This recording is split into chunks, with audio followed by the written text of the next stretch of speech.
ஒருத்தவங்க எப்படிலாம் மெனிப்புலேட் பண்ண முடியும்? இது வந்து கொஞ்சம் வீக் மைண்டடாக இருக்காங்க, கொஞ்சம் வல்னரபிளாக இருக்காங்க அப்படின்னா அவங்கள வந்து ஒன்று மிரட்டி உருட்டி பண்ண வைக்கலாம். நீ இப்படி பண்ணலன்னா உன்னை வந்து வேலையை விட்டு தூக்கிடுவேன், இல்லாட்டி உன்னோட சீக்ரெட்ஸை வெளியே சொல்லிடுவேன், இந்த மாதிரி ஒரு த்ரெட்டு கொடுத்து அவங்கள பண்ண வைக்கலாம்.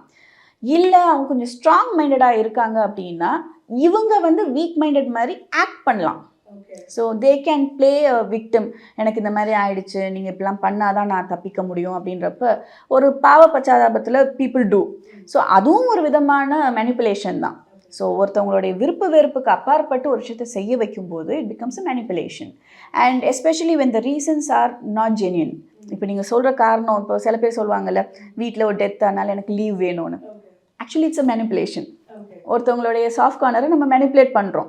ஸோ அவங்க என்ன நினைப்பாங்க, ஐயோ பாவம் போட்டோன்னு. பட் ஆக்சுவலாக அங்கே நடந்திருக்காது.